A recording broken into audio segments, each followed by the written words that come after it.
Star Friends, kali ini kita sedang ada di Kebun Blimbing Desa Ngringrejo untuk melakukan wawancara bersama Pak Ahmad selaku Ketua BUMDes yang ada di Desa Ngringrejo. Yuk ikutin kita untuk mencari informasi lebih lanjut.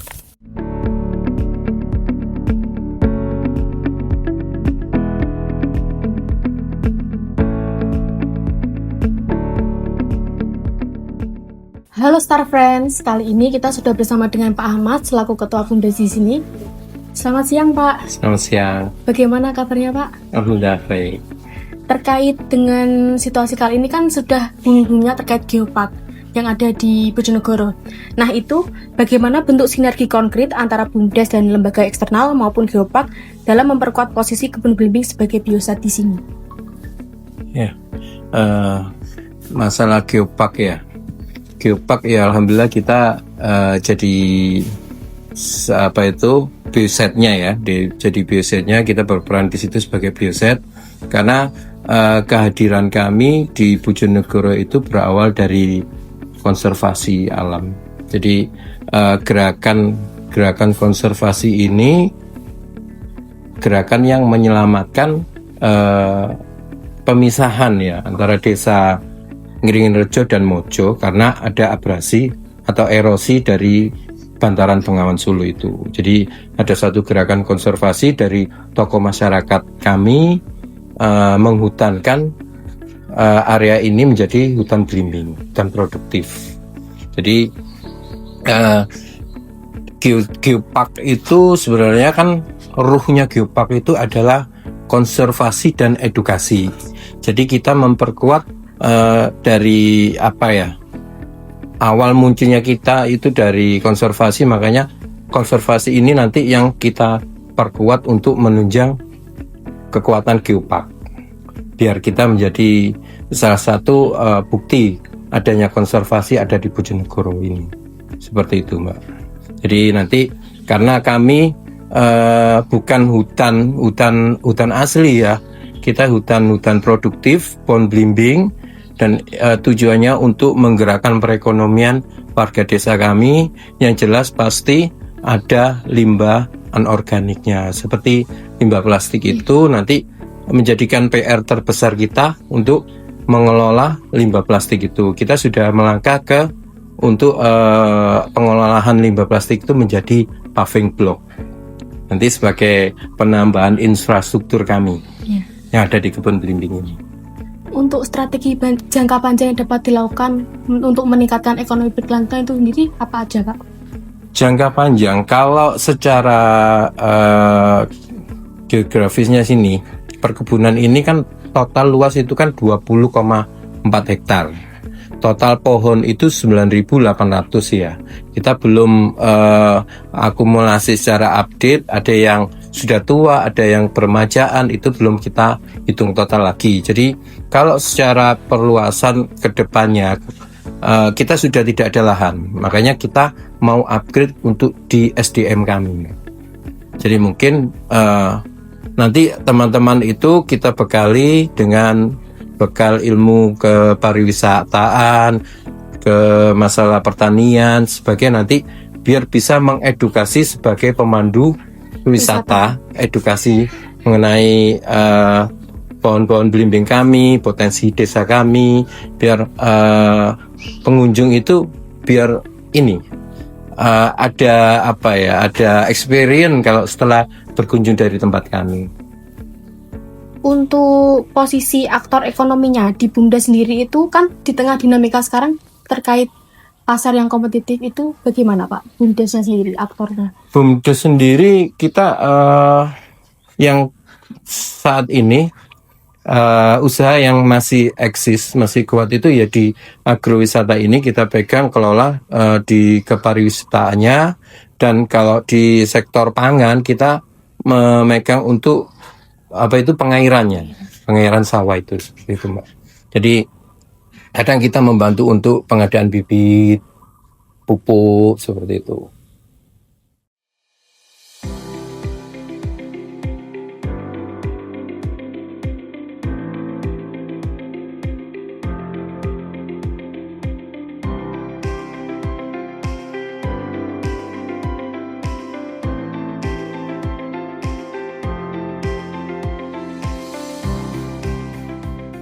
tadi kan sudah dijelaskan terkait strategi jangka panjang, aktor ekonominya. Nah, itu indikator keberhasilan yang sudah dicapai apa saja, Pak?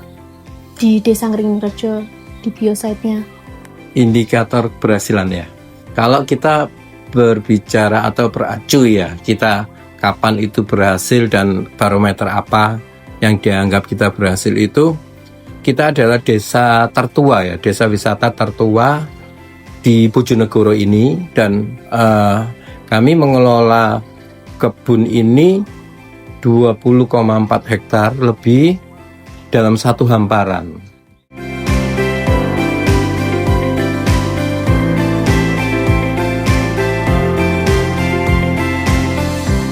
Tahun 2017 itu kita mengalami puncak kejayaannya waktu itu. Jadi dalam satu hari itu pada waktu tahun baru ya, acara tahun baru itu satu transaksi dalam satu hari itu bisa mencapai 137 juta dari penjualan belimbing itu. Dan kami itu sangat bangga sekali karena kami itu sebagai penopang pemasaran penjualan dari segi agrobis dari Desa Padang, Desa Mojo, Desa Sumbang Timun. Jadi mereka juga memiliki, teredukasi oleh kita, memiliki kebun belimbing, kebun jambu.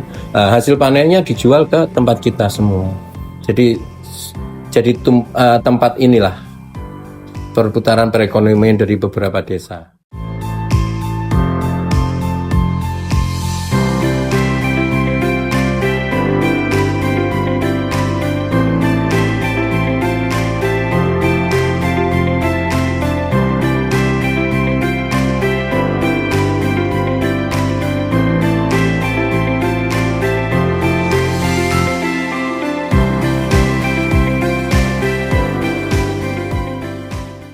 Nah, di kebun belimbing sendiri ada 3 jenis macam buah belimbing. Yang pertama, jenis letnan. Jenis letnan itu buahnya tidak bisa besar, tapi rasanya manis. Yang kedua, jenis songkok. Jenis songkok, dia itu buahnya dagingnya tipis. Yang terakhir ada jenis dewo. Jenis dewo buahnya itu berbentuk melengkung.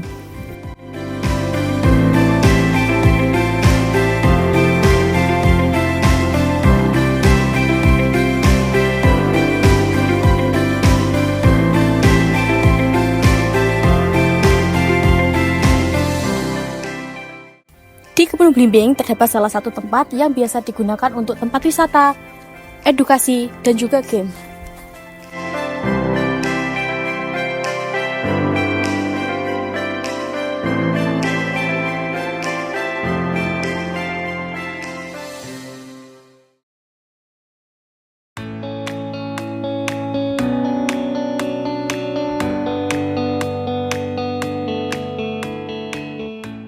Oke teman-teman, saat ini kita sudah ada di greenhouse yang ada di kebun belimbing. Untuk greenhouse ini itu sebagai upaya inovatif untuk merespon kemajuan teknologi atau bagaimana, Pak? Ya, jadi tuntutan bagi kami itu kan kita harus selalu menyiapkan ya regenerasi ya. Jadi ini kita upayakan, kita memiliki greenhouse untuk media breedingnya. Dan kita sering ada kegiatan di sini untuk edukasi, wisata edukasinya, untuk bagaimana cara menyemai belimbing, bagaimana cara okulasi, seperti itu. Ya, alhamdulillah greenhouse ini kita dapat dari CSR-nya Petrokimia. Jadi kita itu ada rekanan dari Petrokimia. Setiap tahun kita dapat bantuan demplot pupuk untuk belimbing-belimbing petani kami.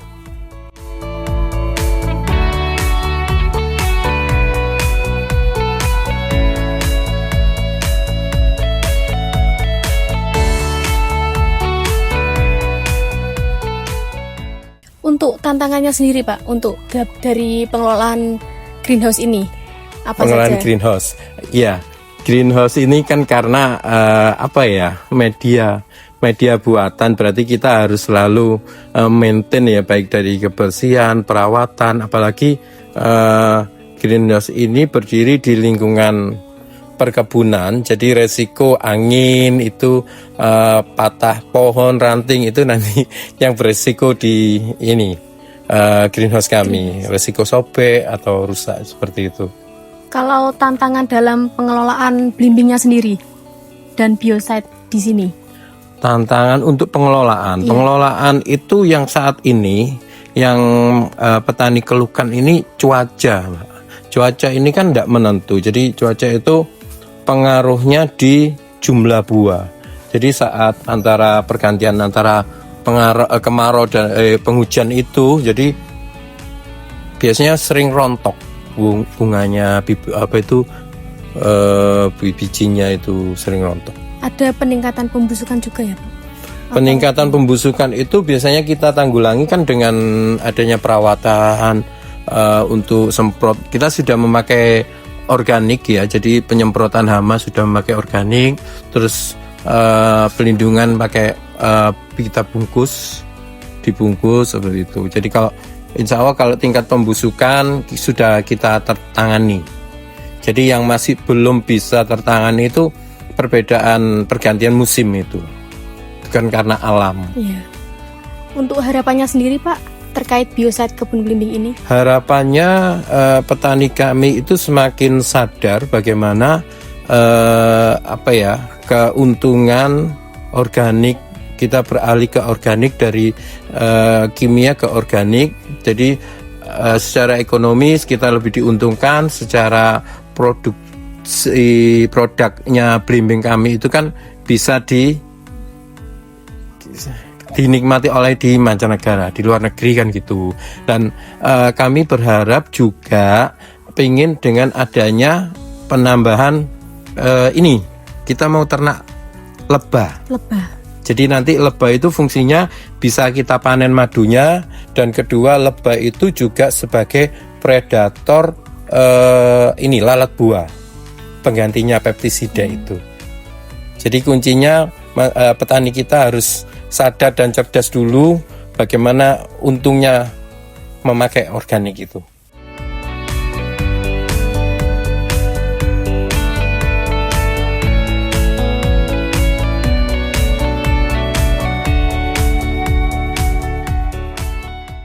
Oke Star Friend, usai sudah wawancara yang kami lakukan dengan Pak Ahmad. Terima kasih Pak. Sama-sama. Bertemu lagi di video selanjutnya.